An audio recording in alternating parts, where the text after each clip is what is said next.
Olá pessoal, tudo bem? Sejam bem-vindos a mais uma aula de elaboração e análise de projetos. Dando continuidade ao tema da aula anterior, hoje a gente vai falar um pouquinho sobre os métodos de precificação. Então a gente vai ver alguns métodos utilizados a partir do custo estimado de produção para a definição aí dos preços. E a gente vai começar com a precificação com base no custo pleno ou no custo total de produção, que embora a gente já tenha visto em aulas anteriores, eu acho que vale a pena retomar em uma única aula dedicada a isso, não da forma específica de custeio, mas como que a gente estabelece aí uma margem sobre os valores ali calculados do custo total ou do custo pleno de produção para fins de precificação.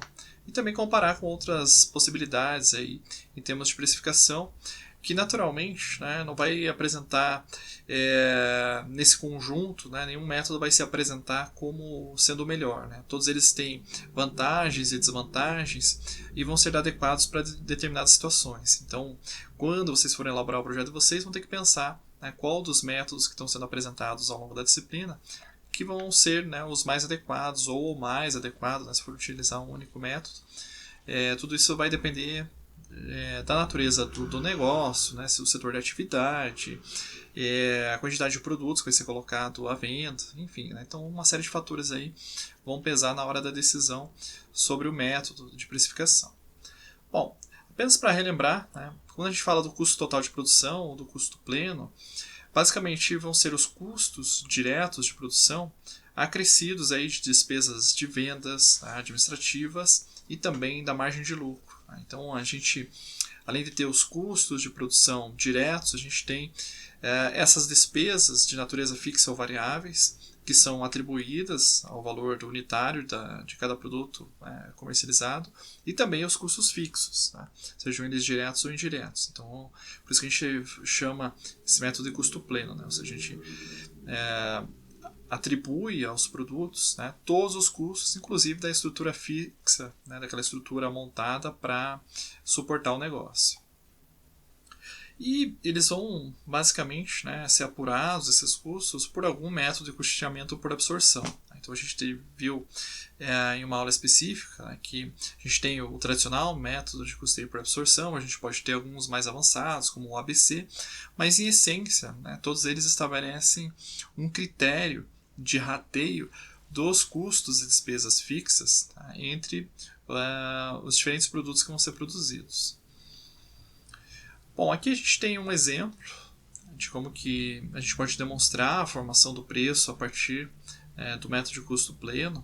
Então aqui a gente tem dois produtos, vamos supor que a gente tem uma organização, uma empresa que trabalha com duas linhas de produtos, e aqui a gente tem os valores unitários, no seguinte sentido. Bom, para a produção do produto A, a gente tem um total de despesas ou de custos de matérias-primas de R$16 e do produto B de R$6.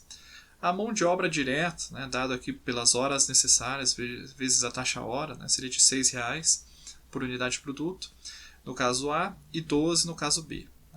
E aqui é só uma colocação do caso hipotético que está no livro que eu vou recomendar para vocês lerem, que os custos indiretos de produção representariam 12% da mão de obra direta. Então, não necessariamente vocês vão adotar uma regra percentual para calcular esses custos indiretos. O ideal é que no levantamento do processo produtivo, das instalações, mão de obra necessária, enfim, se chegue ao valor mais exato possível, não uma estimativa percentual, não uma fórmula, uma regra dada. Mas aqui, para fins didáticos, então a gente tem 12 como custos indiretos, de tal maneira que o custo de produção, dado pela somatória desses itens anteriores, no primeiro caso vai ser igual a 34, então aqui a gente teria 28 mais 6, 34. E no segundo caso, a gente teria o 24 mais o 18 aqui, resultando em 42. Então, o custo de produção do produto B é um pouco mais elevado que o do produto A.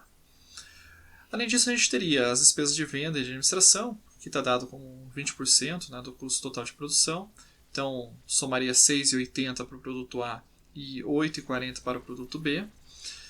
De tal maneira que a gente teria os custos de produção e de venda e administração, considerando que aqui também está mencionado na linha anterior, totalizando 40,80 para o produto A e 50,40 centavos para o produto B. Tá? Então, o método de precificação, basicamente, ele vai estabelecer uma determinada margem de lucro, né, que vai ser acrescida ao valor do custo, né, desse custo pleno, para a formação dos preços. Então, aqui a gente tem uma regra básica estabelecida em 30%, essa margem de lucro. Né?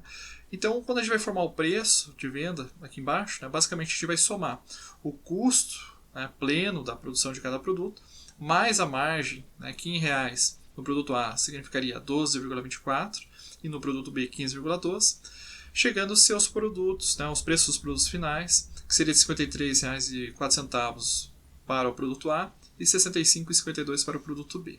Então, esse método simples, né, é até intuitivo de fazer, a gente calcula, né, qual que vai ser o custo pleno da produção, né, incorporando as despesas variáveis e fixas e os custos fixos, diretos e indiretos, né, ou seja, todos os custos da empresa para chegar no custo unitário. E aí, a partir desse custo unitário, que é pleno ou total, a gente aplica uma margem de lucro para a formação do preço. Então, essa margem de lucro ela pode estar estabelecida em um valor monetário ou com base num percentual a ser acrescido sobre, né, o custo pleno de produção unitária.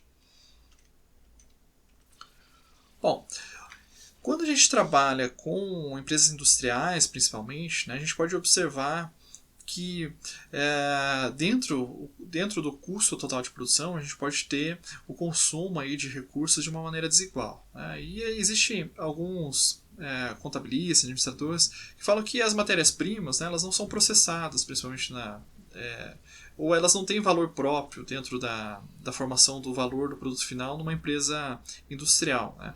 O que importa é justamente o trabalho que é empregado sobre essas matérias-primas para se chegar ao produto final.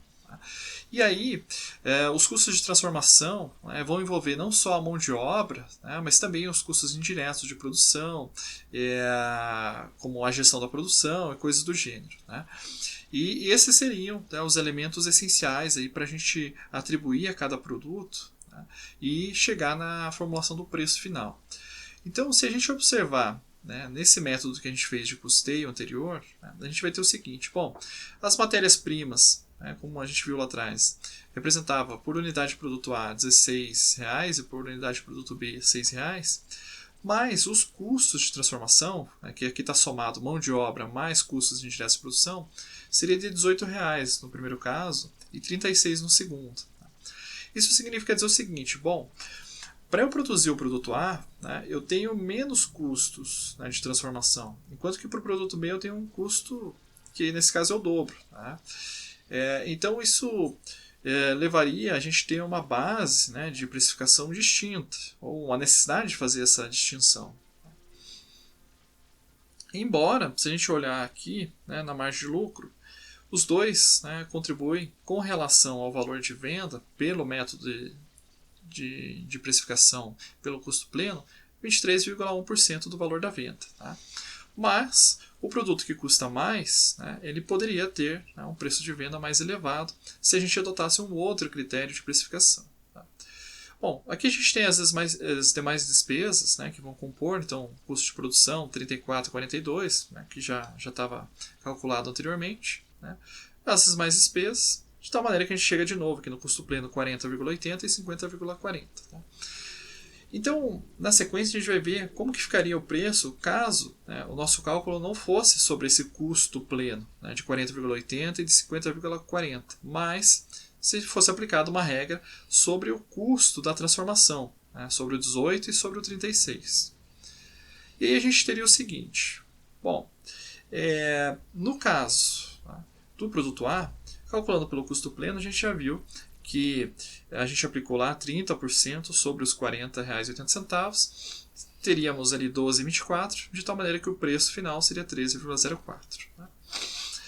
Se a gente vai usar o custo de transformação, né, como um ponto de partida para aplicar uma margem, né, que essa margem ela vai ter não só a margem de lucro contida, mas também a margem de contribuição para os outros custos, né, os outros custos associados às despesas de venda, enfim, aquilo que não foi computado, as matérias-primas, né? Então aquilo que não foi computado no custo de transformação. E isso nos leva, naturalmente, a ter um percentual mais elevado do que se a gente está aplicando, né, sobre o custo total. Nesse caso, né, adotou-se aqui o 68% dos custos de transformação como regra, né, de precificação. Então, para o produto A, né, nesse caso, seria a mesma coisa. Né, ou seja, os 68% sobre os R$18 daria o 12,24. Né, na verdade, sim, não daria o 12,24. Né, esse 12,24 aqui seria incorporado, né, com os demais custos, de tal maneira que a gente chegaria no 53,04 também. Tá?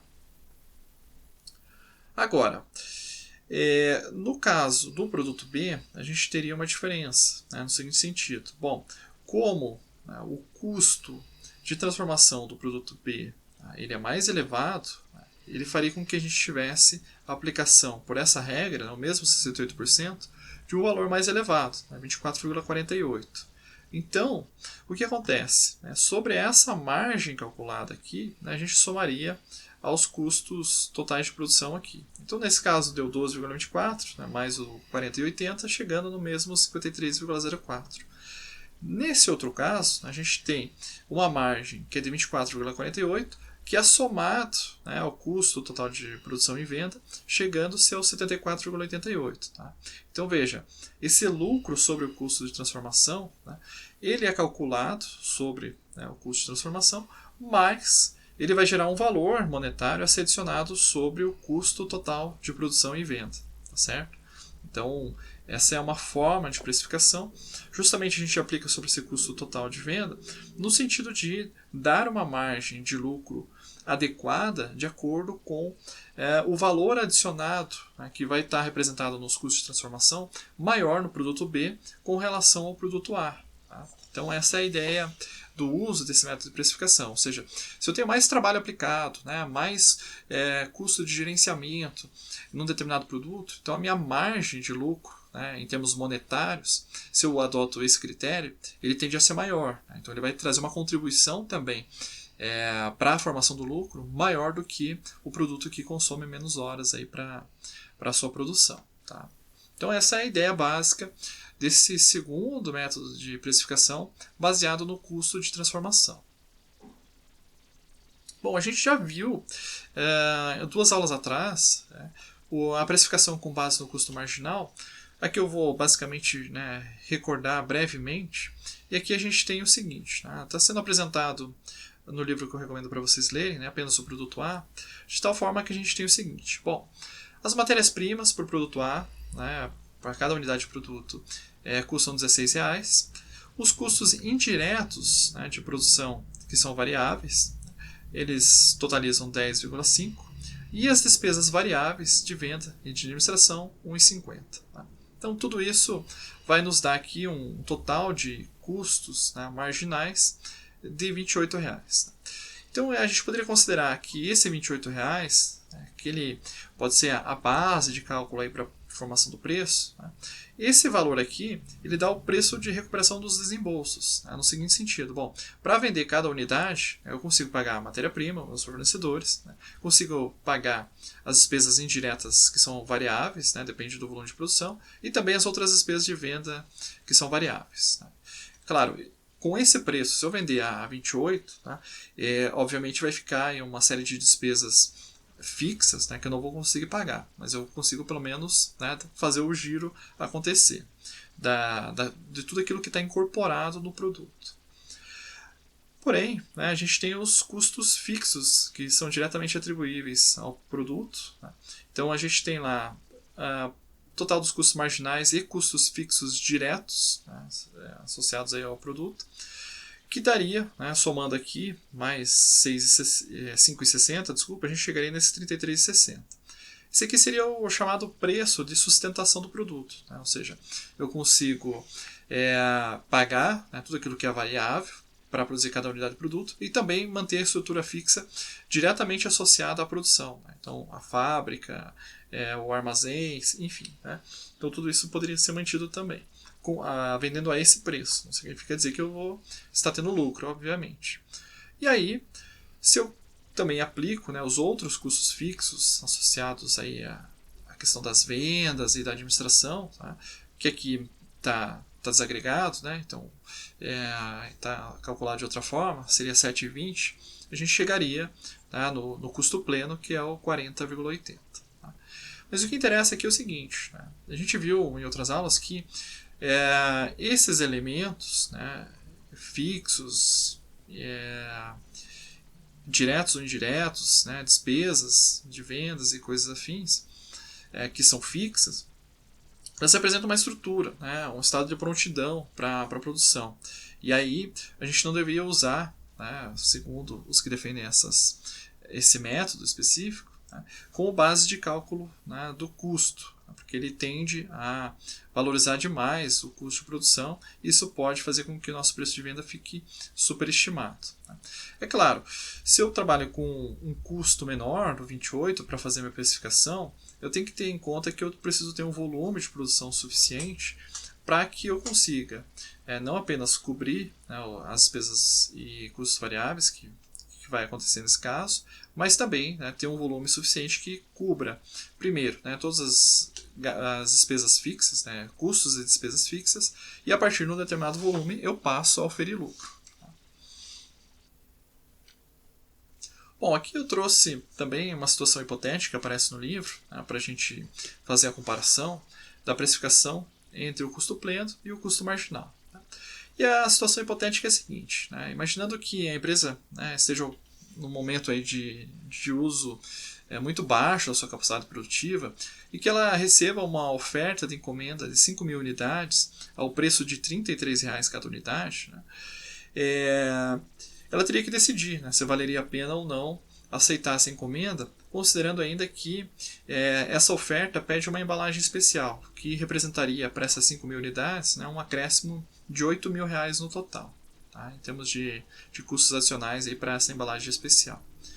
E aí, a depender do método de custeio que a gente adota, né, a gente vai chegar a conclusões distintas. Então vamos pegar esse caso aí do produto A, né, que é colocado ali, que a gente já viu que o seu custo pleno é de 40,80 centavos.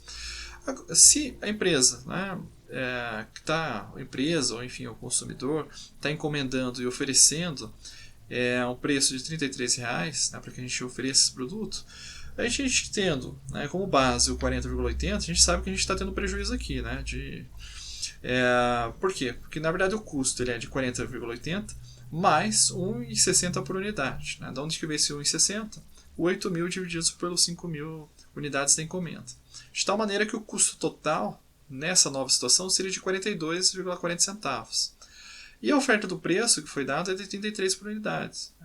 Então, nesse caso, a gente poderia chegar à conclusão de que a gente estaria tendo um prejuízo, né, de 9,40, que é a diferença aqui do 33 com 42,40, para cada unidade, né, que está sendo solicitada para a gente. Isso geraria um prejuízo para a empresa de R$ 47.000. Agora, se a gente adota, né, o custo marginal como critério, né, para precificação, mais aquele 1,60, né, da embalagem especial, a gente teria um custo unitário de 29,60. Então, se a empresa está funcionando, mas está com a capacidade produtiva baixa, tá, ela analisaria se valeria a pena com base nesses custos marginais.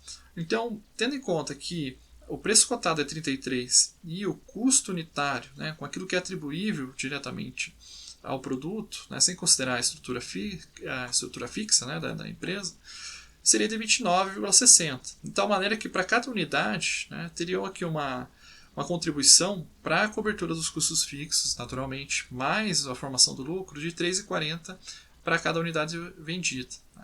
Considerando a oferta de 5.000 unidades, isso representaria um ingresso de R$ 17.000, né, e não um prejuízo da ordem de R$ 47.000. Então, essa forma de custeio, como a gente já discutiu em aula anterior, ela pode fazer com que a gente tome decisões equivocadas. Então, por isso que é importante, né, ter a consciência, principalmente nos casos de custeio por absorção, que a gente está jogando parte do custo fixo para cada unidade produzida. Né? Mas vai chegar um determinado volume de produção que a gente já cobriu os custos fixos, tá? Porque eles não vão variar com a produção. Então, os próximos produtos, tá, a partir de um determinado momento, eles não precisam incorporar esse custo fixo no seu custeio, porque isso vai refletir também na necessidade de preço a ser cobrado. Então isso pode inclusive limitar a visão do gestor para fazer preços mais competitivos, né, para formar preços mais competitivos. Bom, o próximo método que a gente vai ver é a chamada precificação com base no retorno sobre o capital investido. E aqui a gente tem uma fórmula sugerida, né, que seria uma percentagem da margem de lucro sobre o custo total, né, que a gente calcula, para que a gente possa adicionar, né, esse percentual no custo unitário de cada produto. E a fórmula é a seguinte: basicamente, a gente pegaria o capital investido, tá, na empresa, dividido pelos custos totais, e multiplicaria pela taxa de lucro, né, sobre o capital investido. Então, a gente vai ter lá uma expectativa de lucro. Né? Sei lá, se eu comprar títulos do governo hoje, eu posso ganhar 7,5% ao ano, por exemplo. Então, eu quero que a minha taxa de lucro sobre o meu capital investido seja de pelo menos 10% ao ano. Tá? Aqui, a gente está trabalhando com, né, uma projeção um pouco maior de 20%. Então, vamos supor o seguinte: aqui está colocado lá que o capital investido é de 20% e os custos totais aqui são de 5%. Essa conta resultaria na aplicação aí de uma taxa, né, de 80% sobre o custo unitário do produto para a formação do preço final. Tá? Então aqui está um pouco confuso, né? Eu acho que esse aqui poderia ser uns 20 mil, né, e aqui o custo total uns 5 mil. Mas, enfim, né, só para deixar claro qual que é a ideia que está lá no livro, que vocês vão ler e talvez gere esse tipo de confusão, mas é o seguinte: o preço de venda é sempre preço unitário. Né? E aí a gente tem a seguinte fórmula: R$5, que eu entendo que sejam custos, tá, totais unitários, vezes, né, o 0,8, que é o 80% que a gente calculou aqui em cima, mais, né, o valor do custo unitário, que é 5. Então, se a gente faz um incremento aqui de 80%, que vai dar R$4. Então, a gente soma esses R$4 ao valor, né, do custo unitário, que é 5, e aí o nosso preço chega a 9. Né? Ou seja, para cada unidade de produto, a gente vai ter uma margem de lucro ali, que é de R$4, e esses R$4, né, se a gente fizer a venda que a gente está projetando, né, vai resultar no final de um período, vamos pensar que aqui é um período de um ano, né, numa rentabilidade equivalente a 20% do nosso capital investido. Tá? Bom, outra forma de fazer esse cálculo, ajustando pelo volume de vendas, né, seria fazer o seguinte: bom, o preço de venda vai ser o custo total, né, mais o percentual de lucro desejado sobre o capital investido. Então, uma forma também de a gente fazer o ajuste para cada volume de produção que a gente está estimando, estabelecendo como meta, ou efetivamente está realizando. Tá? Então, aqui a gente tem um exemplo que seria o custo total, né, de um produto de R$500 e um capital total investido de 5 mil, e um volume de vendas de 50 mil unidades. Tá? Então, esse custo total, né, já representa aí as 50 mil unidades produzidas. Então, se eu quiser saber o unitário, eu pego esses R$500 e divido por 5 mil unidades. E estabelece-se o lucro desejado, né, de 20% sobre o capital investido. Então, a conta ficaria assim: tá? Os R$500, que é o custo total, tá, da produção lá das 5 mil unidades, mais 20% vezes os R$5.000, que é o capital investido, divididos pelas 50 mil unidades a serem produzidas e comercializadas. Então, isso aqui vai resultar, né, em cima em 1.500 divididos por 5 mil, de tal maneira que o preço de venda é de 3 centavos. Né? Provavelmente isso aqui é um produto, né, de produção em escala, bastante simples, que custa 3 centavos. Né? Sei lá, pensar que seja um prego, uma coisa mais simples ainda. De tal maneira que o custo dele provavelmente é mais baixo, muito mais baixo, basta pegar esses 500 e dividir por 50 mil, que vai dar menos de 1 centavo, né, o custo de produção. Então, se vender cada unidade, essas coisas que provavelmente vende de volume, né, uma arruela, enfim, uma coisa mais simples, resultaria, no final das contas, vendendo as 50 mil unidades, num retorno, sobre o capital investido da ordem de 20%. Então, vocês podem fazer a conta de chegada, né, pegar esses 3 centavos vezes 50 mil unidades, ver qual que vai ser o valor total do faturamento, menos o custo total, que é o 500, e verificar se o valor resultante, né, gera um lucro correspondente aí a 20%, né, do capital investido. Tá? Bom, a gente tem ainda outros métodos de custeio para a formação do preço, né? E geralmente a formação do preço a gente aplica uma margem, né, de lucro, ou uma margem de lucro mais margem de contribuição, enfim, alguma espécie de markup, né? Ou seja, a gente acrescenta alguma coisa sobre o custo que a gente estimou. E aí a gente tem, por exemplo, o método custo padrão, enfim, é uma forma contábil de estabelecer valores, né, de custos unitários que vão ser pré-definidos, né, pelo Departamento de Contabilidade. E ele é muito útil em empresas que trabalham com produtos que são padronizáveis, né, que têm custos e quantidades habituais, né, ou que são muito previsíveis. Então, se eu trabalho com produtos que têm estabilidade de preço, porque é um mercado com preços regulados, os produtos são bem definidos, tem pouca variação, né, não tem grandes inovações de produto, é mais fácil trabalhar com esse método. Tá? Por quê? Porque esse custo padrão, na verdade, ele não vai ser recalculado a todo momento. Tá? É uma forma de estabelecer, inclusive, metas, né, de custo padrão. E, claro, ele vai requerer o controle de desvios, tá? Mas ele não vai ser recalculado a todo momento. Tá? Então, pode ser que, em função aí de condições de mercado, ou mesmo, né, de problemas de produção, o custo padrão, né, fique abaixo do custo efetivo. Né? Mas isso pode variar ao longo do ano, de tal maneira que no final de 12 meses, né, na média, o custo real foi muito próximo do custo padrão. Tá? Então, essa é uma forma também de trabalhar, né, de custeio. E aí, claro, esse custo padrão ele pode empregar outros métodos, por absorção, custo marginal e coisas do gênero. E a gente também tem situações em que a gente vai ter o custo estimado, né? Que é o caso principalmente de produtos que são volumosos em termos, né, de grande quantidade de produção, ou que exige uma grande obra, ou que é um projeto grandioso, como a construção de uma aeronave, de um navio, né? E que também vão ser muito dispendiosos. Tá? E geralmente esse tipo de produto ele vai ser vendido sob encomenda, então é feito um contrato de maneira antecipada, e aí, como se trata de um produto que vai levar um longo período de produção, tá? Os preços eles tendem a ser negociados antecipadamente, mas para que a gente possa fazer, né, uma proposta de venda, né, a gente precisa estimar os custos. Então esse custo estimado vai se dar principalmente nas situações em que a produção vai acontecer no futuro e geralmente em casos em que a produção demora bastante tempo. Então a gente precisa negociar uma encomenda previamente, né? Precisa estabelecer quais são os preços e a gente precisa estimar os custos, tá? Que não necessariamente vão refletir os custos reais quando a gente for produzir aquela determinada mercadoria. Então isso aqui é mais em termos informativo, né, para que vocês possam saber que em determinadas situações, por exemplo, né, um contrato de produção de uma aeronave da Embraer, por exemplo, né, eles obviamente vão fazer uma estimação dos custos baseado em informações, né, precedentes de outras aeronaves produzidas, né, de possibilidades de oscilações de preço no horizonte de tempo necessário para a produção de uma aeronave, mas de qualquer forma, né, há sempre o risco aí de variação entre aquilo que a gente está estimando no momento de firmar o contrato e aquilo que efetivamente vai acontecer depois. Bom, eu deixo a referência dessa aula, que é o capítulo 10 do Livro dos Santos, né, Fundamentos de Custos para a Formação do Preço e do Lucro, e que eu recomendo muito que vocês leiam, né, para justamente complementar o que a gente discutiu na aula de hoje. E desejo a todos aí uma excelente semana de estudos e nos vemos na próxima aula.